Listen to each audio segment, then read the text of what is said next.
Hi every one. അപ്പോൾ എല്ലാവർക്കും spoken English സീരീസിൻ്റെ അടുത്ത വീഡിയോയിലേക്ക് സ്വാഗതം. അപ്പോൾ ഇന്ന് നമ്മൾ പഠിക്കാൻ പോകുന്നത് പ്രസൻറ്റ് കണ്ടിന്യൂസിനെ കുറിച്ചിട്ടാണ്. ഓക്കെ, നമ്മൾ സിമ്പിൾ പ്രസൻറ്റ് ടെൻസിൽ നമ്മൾ എല്ലാ ദിവസവും ചെയ്യുന്ന കാര്യങ്ങൾ നമ്മൾ പഠിച്ചായിരുന്നു. അത് കഴിഞ്ഞിട്ട് ഒരു വീഡിയോയിൽ അത്തരം കാര്യങ്ങൾ എങ്ങനെയാണ് ചോദ്യങ്ങളായിട്ട് ചോദിക്കുക നമ്മൾ പഠിച്ചായിരുന്നു. ഇന്ന് നമ്മൾ പഠിക്കാൻ പോകുന്നത് നമ്മളിപ്പോൾ താൽക്കാലികമായി തുടർന്ന് ചെയ്തുകൊണ്ടിരിക്കുന്ന ചില പ്രവൃത്തികൾ എങ്ങനെയാണ് ഇംഗ്ലീഷിൽ പറയാമെന്നുള്ളതാണ്. ഓക്കെ, ഇപ്പോൾ വലിയ ഡിലേ ഒന്നും വെക്കേണ്ട, നമുക്ക് നേരെ നമ്മുടെ ക്ലാസ്സിലേക്ക് കടക്കാം. നമ്മൾ താൽക്കാലികമായിട്ട് നിരന്തരം ചെയ്തുകൊണ്ടിരിക്കുന്ന ചില പ്രവൃത്തികളുണ്ട്. ഉദാഹരണത്തിന് ഞാനിപ്പോൾ നിങ്ങളെ പഠിപ്പിച്ചുകൊണ്ടിരിക്കുകയാണ്, ഞാനിപ്പോൾ ചെയ്തുകൊണ്ടിരിക്കുന്ന ഒരു പ്രവൃത്തിയാണ്. ഇപ്പം നിങ്ങളുടെ അനിയനെ കുറിച്ച് നിങ്ങളുടെ അമ്മ ചോദിക്കുകയാണ്, അവൻ എന്ത് ചെയ്തുകൊണ്ടിരിക്കുക? അപ്പോൾ നിങ്ങൾ പറയുകയാണ്, അവൻ പഠിച്ചുകൊണ്ടിരിക്കുകയാണ്. ഓക്കെ, അവൻ പഠിച്ചുകൊണ്ടിരിക്കുകയാണ്. അല്ലെങ്കിൽ അച്ഛൻ ചോദിക്കുകയാണ്, അമ്മ എന്താ ചെയ്യണേ? അപ്പോൾ നമ്മൾ പറയുകയാണ്, അമ്മ പാചകം ചെയ്തുകൊണ്ടിരിക്കുകയാണ്. ഓക്കെ, അപ്പോൾ ഒരു പ്രവൃത്തി ഇപ്പോൾ കണ്ടിന്യൂസ് ആയിട്ട് ഇങ്ങനെ ചെയ്തുകൊണ്ടിരിക്കണം. ആ ഒരു പ്രവൃത്തികളെയാണ് നമ്മൾ പ്രസൻറ്റ് കണ്ടിന്യൂസ് ടെൻസ് ഫോമിൽ നമ്മൾ സംസാരിക്കുക. ഓക്കെ, അപ്പോൾ നമുക്ക് ക്ലാസ്സിൻ്റെ ബാക്കി ഡീറ്റെയിലേക്ക് പോവാം. നമ്മളിതിൻ്റെ ഒരു ഫോം ഞാൻ നിങ്ങൾക്ക് ആദ്യം പറഞ്ഞു തരാം. അപ്പോൾ ആ ഫോം പറഞ്ഞു തന്നാൽ നിങ്ങൾക്ക് കുറച്ചും കൂടിയും എളുപ്പമായിരിക്കും ഇത് മനസ്സിലാക്കിയെടുക്കാം. ഓക്കെ, നമ്മൾ കഴിഞ്ഞ ക്ലാസ്സിൽ പറഞ്ഞ പോലെ നൗൺ അല്ലെങ്കിൽ പ്രോനൗൺ നമ്മൾ ആദ്യം പ്ലേസ് ചെയ്യും. ഏതാ നമ്മുടെ personal pronouns? I, you, we, they, he, she, it. Okay, നമ്മൾ സിമ്പിളായിട്ട് തമാശയ്ക്ക് പറഞ്ഞായിരുന്നു I, you, we, they, he, she, it. Okay, ഞാൻ അതിൻ്റെ ഡീറ്റെയിൽ പറയണില്ല, കാരണം മുന്നത്തെ ക്ലാസ്സുകൾ നിങ്ങൾ കണ്ടിട്ടുണ്ടെങ്കിൽ നിങ്ങൾക്ക് അതിൻ്റെ ഡീറ്റെയിൽ ആയിട്ടുള്ള കാര്യങ്ങൾ കിട്ടും. ഓക്കെ, മുൻപത്തെ ക്ലാസ്സുകളിൽ ഞാൻ വളരെ ഡീറ്റെയിൽ ആയിട്ട് പറഞ്ഞിട്ടുണ്ട്. ഓക്കെ, അപ്പോൾ I, you, we, they, he, she, it കഴിഞ്ഞു കഴിഞ്ഞാൽ നമ്മൾ ഏതെങ്കിലും ഒരു സഹായക ക്രിയ അല്ലെങ്കിൽ ഹെൽപ്പിംഗ് വെർബ് ഉപയോഗിക്കണം. ഓക്കെ, പ്രസൻറ്റ് കണ്ടിന്യൂസിൽ നമ്മൾ 3 ഹെൽപ്പിംഗ് വെർബാണ് ഉപയോഗിക്കുക, 3 എണ്ണം. ഓക്കെ, വളരെ സിമ്പിളായിട്ട് നമ്മൾ ചെറുപ്പ കാലഘട്ടം തുടങ്ങി പഠിക്കുന്ന ചില ഹെൽപ്പിംഗ് വെർബ്സ് ആണ്. ഏതൊക്കെയാണെന്നറിയോ? Am, is, are. Okay, am, is, are. Okay, am, is, are. Okay, ഈ 3 എണ്ണമാണ് നമ്മൾ പ്രസൻറ്റ് കണ്ടിന്യൂസിൽ ഉപയോഗിക്കുക. ഓക്കെ, അപ്പോൾ നമ്മൾ ഐ, യു, വി ഉപയോഗിക്കും, അതിനോട് ചേർന്ന് നമ്മൾ ഈ ആം, ഈസ്, ആർ ഉപയോഗിക്കും. ഓക്കെ, ആമും ഈസും ആറും ഉപയോഗിക്കുന്നതിന് പൊസിഷൻസ് ഉണ്ട്. നമ്മളത് കുറച്ച് കഴിയുമ്പോൾ ഞാൻ നിങ്ങൾക്ക് പറഞ്ഞു തരാം. അതിനുശേഷം നമ്മളൊരു ക്രിയ ഉപയോഗിക്കും, ഒരു വെർബ് ഉപയോഗിക്കും. അപ്പോൾ വെർബ് എന്താണെന്ന് ഞാൻ നിങ്ങൾക്ക് മുന്നേ പറഞ്ഞു തന്നിട്ടുണ്ട്, അതുകൊണ്ട് വീണ്ടും ഞാൻ റിപ്പീറ്റ് ചെയ്ത് പറയണില്ല കേട്ടോ. ഓക്കെ, അപ്പോൾ വെർബ് ക്രിയ ഉപയോഗിക്കും. ഓക്കെ, വെർബുകൾ ജമ്പ്, ഡാൻസ്, സിറ്റ്, റൺ എന്നൊക്കെ പറഞ്ഞിട്ട് ഒരു ക്രിയ ഉപയോഗിക്കും. അതിൻ്റെ ഒപ്പം ഒരു ING ഫോം കൂടെ നമ്മൾ ഉപയോഗിക്കും. ഓക്കെ, അപ്പോൾ ജമ്പ് എന്നുള്ളത് എങ്ങനെയാവും? ജമ്പിങ് എന്നാവും. കുക്ക് എന്നുള്ളത് എങ്ങനെയാവും? കുക്കിംഗ് എന്നുള്ളതാവും. ഓക്കെ, അപ്പോൾ ഞാനിപ്പോൾ സംസാരിച്ചു കൊണ്ടിരിക്കുകയാണ് എന്നെങ്ങനെ ഇംഗ്ലീഷിൽ പറയാം? I am speaking. Okay, I am speaking. Okay, അപ്പോൾ സ്പീക്ക് എന്ന് പറയുന്നതാണ് വെർബ്, അതിൻ്റെ കൂടെ നമ്മൾ ING ഉപയോഗിച്ചു. അപ്പോൾ എങ്ങനെയായി? I am speaking. അപ്പോൾ ഏകദേശം നിങ്ങൾക്കൊരു ധാരണയെന്ന് വിചാരിക്കുന്നു. ഓക്കെ, അപ്പോൾ ഇപ്പോൾ ചെയ്തുകൊണ്ടിരിക്കുന്ന പ്രവൃത്തികൾ പറയാനാണ് നമ്മളിത് ഉപയോഗിക്കുക. ഒന്നും കൂടിയുള്ള ഒരു ക്ലാരിഫിക്കേഷനിലേക്ക് പോവാം.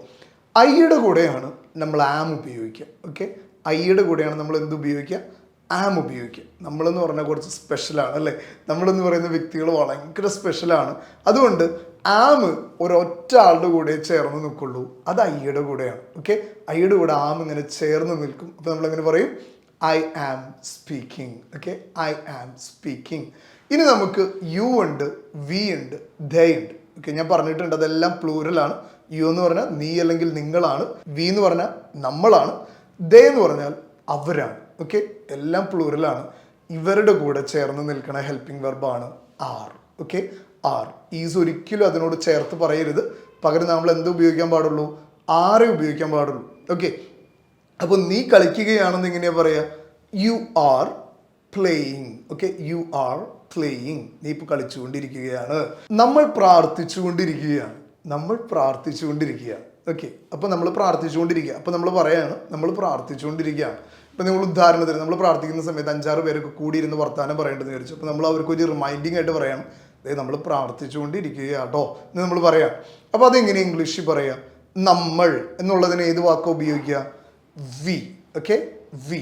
വിയുടെ കൂടെ ഏത് ഹെൽപ്പിംഗ് വെർബാണ് വേണ്ടതെന്ന് പറഞ്ഞിരുന്നത്? ആറാണ് വേണ്ടത്. അപ്പോൾ എങ്ങനെയാണ് പറയുക? V are praying. ഓക്കെ, എങ്ങനെ പറയാം? We are praying. അപ്പോൾ വി എന്നുള്ളതിന് നമ്മളെന്നും ഞങ്ങളെന്നും അർത്ഥമുണ്ട്. ഓക്കെ, നമ്മൾ കഴിഞ്ഞ ക്ലാസ്സിൽ അത് ഡീറ്റെയിൽ ആയിട്ട് പറഞ്ഞതാണ്. ഇനി ഞങ്ങൾ പ്രാർത്ഥിച്ചുകൊണ്ടിരിക്കുകയാണ് എന്ന് പറയണമെങ്കിൽ ഇപ്പോൾ ആരെങ്കിലും ചോദിക്കുകയാണ് നിങ്ങൾ എന്ത് ചെയ്യുക അവിടെ എന്ന് ചോദിക്കുമ്പോൾ നമ്മൾ പറയണം ഞങ്ങൾ പ്രാർത്ഥിച്ചുകൊണ്ടിരിക്കുക എന്ന് പറയുന്നിടത്ത് നമ്മൾ എങ്ങനെ തന്നെ പറയാം? വി ആർ praying എന്ന് പറയും. ഓക്കെ, ഇനി അവരെന്തെടുക്കുക എന്ന് ചോദിക്കണം. അവരെന്താ ചെയ്യണേ എന്ന് ചോദിക്കുമ്പോൾ അവരോട് പറയാണ് അവർ പഠിച്ചുകൊണ്ടിരിക്കുകയാണ്. ഓക്കെ, ശല്യപ്പെടുത്തണ്ട കേട്ടോ, അവർ പഠിച്ചുകൊണ്ടിരിക്കുക എന്ന് എങ്ങനെ നമ്മൾ ഇംഗ്ലീഷിൽ പറയാം? ഓക്കെ, അവർ എന്നുള്ളതിനെ ഏതാ ഉപയോഗിക്കുക? ദേ. ഓക്കെ, ഞാൻ നേരത്തെ പറഞ്ഞു ആറാണ് ചേർന്ന് നിൽക്കുക. They are studying. Okay, they R studying. ഇപ്പം നിങ്ങൾക്ക് ഏകദേശം മനസ്സിലായിട്ടുണ്ടാവും. ഇനി സിംഗുലറിൻ്റെ കൂടെ ഒറ്റയ്ക്കുള്ള ആളുകളുടെ കൂടെയാണ് ഈസ് നിൽക്കുക. നമുക്ക് 3 പേഴ്സണൽ പ്രൊനൗൺ ആണ് അങ്ങനെയുള്ളത്. ഏതൊക്കെയാണ്? He, Xi, it. ഓക്കെ, അവൾ, അവൻ, അത്. അതിൻ്റെ കൂടെയാണ് നമ്മൾ എന്ത് ഉപയോഗിക്കുക? ഈസ് ഉപയോഗിക്കുക. അവൻ പാടിക്കൊണ്ടിരിക്കുകയാണ് എന്നെങ്ങനെയാ പറയുക? He's singing. അവൾ പാടിക്കൊണ്ടിരിക്കുകയാണ് എന്നെങ്ങനെയാ പറയുക? She's singing. അത് കുരച്ചുകൊണ്ടിരിക്കുകയാണ് എന്നെങ്ങനെയാ പറയുക? It is barking. Okay, it is barking എന്ന് പറയും നമ്മൾ. ഓക്കെ, അപ്പോൾ ഒന്നും കൂടി നമുക്കൊന്ന് ഒരു ക്ലാരിറ്റിയിലേക്ക് വരാം. ഓക്കെ, ഒരൊറ്റ വേർഡ് നമ്മൾ ഉപയോഗിക്കാൻ പോകും, ഒരൊറ്റ ക്രിയ. അത് വെച്ചിട്ട് നമ്മൾ 7 പേഴ്സണൽ പ്രൊനൗണും വെച്ച് പറയുമ്പോൾ നിങ്ങൾക്ക് കുറച്ചും കൂടി ക്ലാരിറ്റി കിട്ടും. ഓക്കെ, അപ്പോൾ നമ്മൾ കുക്ക് ചെയ്യുന്ന കാര്യം പറയാൻ പോകണം. ഓക്കെ, അപ്പോൾ ഞാൻ കുക്ക് ചെയ്തുകൊണ്ടിരിക്കുകയാണ് എന്നെങ്ങനെ പറയാം? I am cooking. Okay, I am cooking. Okay, ഇനി നീ കുക്ക് ചെയ്തുകൊണ്ടിരിക്കുക അല്ലെങ്കിൽ നിങ്ങൾ കുക്ക് ചെയ്തുകൊണ്ടിരിക്കുക എന്നെങ്ങനെ പറയാം? You are cooking. ഓക്കെ, അപ്പോൾ യു എന്ന് പറഞ്ഞാൽ നീ എന്നും നിങ്ങളെന്നും അർത്ഥമുണ്ട്. ഒരു കൂട്ടം ആളുകളുണ്ടെങ്കിൽ ഒരാളുണ്ടെങ്കിൽ നമ്മൾ യു എന്ന് തന്നെയാണ് പറയുക. എങ്ങനെ പറയുക? You are cooking. ഓക്കെ, നമ്മൾ അല്ലെങ്കിൽ ഞങ്ങൾ കുക്ക് ചെയ്തുകൊണ്ടിരിക്കുകയാണ്. എങ്ങനെ പറയാം? We are cooking. Okay, we are cooking. Okay, ഇനി അവർ കുക്ക് ചെയ്തുകൊണ്ടിരിക്കുകയാണ്. എങ്ങനെ പറയാം? They are cooking. Okay, they are cooking. ഇനി അവൾ കുക്ക് ചെയ്തുകൊണ്ടിരിക്കുകയാണ്. എങ്ങനെ പറയാം? She is. ഓക്കെ, ഷീയുടെ കൂടെ ഏതാ ഉപയോഗിക്കുക? ഈസ് ആണ് ഉപയോഗിക്കുക. എങ്ങനെ പറയാം? She is cooking. ഓക്കെ, അവൻ കുക്ക് ചെയ്തുകൊണ്ടിരിക്കുകയാണ്. എങ്ങനെ പറയാം? He is cooking. അത് കുക്ക് ചെയ്തുകൊണ്ടിരിക്കുകയാണ് എന്നെങ്ങനെ പറയാം? It is cooking. ഓക്കെ, അപ്പോൾ വളരെ സിമ്പിളാണ് ഇപ്പോൾ നടന്നുകൊണ്ടിരിക്കുന്ന ഒരു കാര്യം അത് ഏതിനെ കുറിച്ചും പറയാനായിട്ട്. ഓക്കെ, അവൻ ചാടിക്കൊണ്ടിരിക്കുകയാണെന്ന് പറയാനായിട്ട് വളരെ സിമ്പിളാണ്. എങ്ങനെയാണ്? He's jumping. ഓക്കെ, നീ കരഞ്ഞുകൊണ്ടിരിക്കുകയാണ് എന്ന് പറയാൻ വളരെ സിമ്പിളാണ്. എങ്ങനെയാ? You are crying. അപ്പോൾ ഹെൽപ്പിംഗ് വെർബുകൾ എവിടെയാണ് വരേണ്ടതെന്ന് മാത്രം നിങ്ങൾ ശ്രദ്ധിച്ചാൽ മതി. ഒപ്പം ആ പ്രവൃത്തിയുടെ കൂടെ ഒരു ING കൂടെ ഉപയോഗിക്കാനായിട്ട്. ഓക്കെ, അപ്പോൾ ഐയുടെ കൂടെ ആം മാത്രമാണ് ഉപയോഗിക്കുക. യു, വി, ദയുടെ കൂടെ നമ്മൾ ആർ ഉപയോഗിക്കും. കാരണം അത് പ്ലൂറലാണ്, ഒന്നിൽ കൂടുതൽ ആളുകളുണ്ട്. ഹി, ഷീ, ഇറ്റിൻ്റെ കൂടെ നമ്മൾ ഈസ് ഉപയോഗിക്കും. ഓക്കെ, അപ്പോൾ വളരെ സിമ്പിളായിട്ട് നമുക്ക് ഓരോ കാര്യങ്ങൾ ഇങ്ങനെ പറയാം. ആദ്യം I, you, we, they plus am, is അല്ലെങ്കിൽ ആർ ഉപയോഗിക്കുക. പ്ലസ് നമുക്ക് എന്ത് പ്രവൃത്തിയാണോ ആ പ്രവൃത്തി പറയുക. ഒപ്പം അതിനോടൊരു ING കൂടെ ചേർത്ത് വയ്ക്കുക. ഓക്കെ, അപ്പോൾ ഞാൻ നിങ്ങൾക്കൊരു 3 സെൻറ്റൻസ് ഞാൻ നിങ്ങൾക്കിപ്പോൾ തരാണ്. 3 മലയാളം സെൻറ്റൻസസ്. ആ മലയാളം സെൻറ്റൻസസിൻ്റെ ഇംഗ്ലീഷിലേക്ക് നിങ്ങൾ കൺവേർട്ട് ചെയ്തതിന് ശേഷം നിങ്ങൾ കമൻറ്റ് ചെയ്യണം. ഓക്കെ, നിങ്ങൾ കമൻറ്റ് ചെയ്തിട്ട് അതിലെന്തെങ്കിലും തെറ്റുകളുണ്ടെങ്കിൽ ഞാൻ നിങ്ങൾക്ക് ക്ലിയർ ചെയ്ത് തരാം. ഓക്കെ, അപ്പോൾ ആദ്യത്തെ സെൻറ്റൻസ് ഇതാണ്. അവർ സിനിമ കണ്ടുകൊണ്ടിരിക്കുകയാണ്. ഓക്കെ, അവർ സിനിമ കണ്ടുകൊണ്ടിരിക്കുകയാണ്. ഓക്കെ, അവർ സിനിമ കണ്ടുകൊണ്ടിരിക്കുകയാണെന്ന് എങ്ങനെയാണ് ഇംഗ്ലീഷിൽ പറയാമെന്ന് കമൻറ്റ് ചെയ്യണം. ഇനി നമുക്ക് രണ്ടാമത്തെ സെൻറ്റൻസിലേക്ക് പോവാം. അവൻ ഒരു നോവൽ വായിച്ചു കൊണ്ടിരിക്കുകയാണ്. ഓക്കെ, അവൻ ഒരു നോവൽ വായിച്ചു കൊണ്ടിരിക്കുകയാണ്. എങ്ങനെ പറയാമെന്ന് ഒന്ന് കമൻറ്റ് ചെയ്തോളൂ.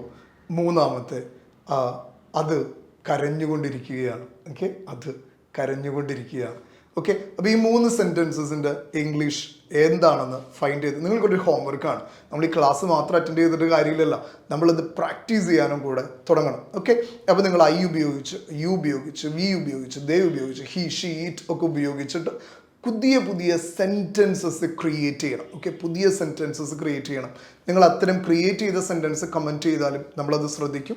ഒപ്പം നിങ്ങളൊരു ബുക്ക് എടുത്തിട്ട് ആ ബുക്കിൽ ഇത്തരം സെൻറ്റൻസുകൾ എഴുതി പ്രാക്ടീസ് ചെയ്യാനും ഉപയോഗിക്കാനും ശ്രദ്ധിക്കണം. ഓക്കെ, അപ്പോൾ എന്തെങ്കിലും ഡൗട്ട് ഉണ്ടെങ്കിൽ ചോദിക്കുക.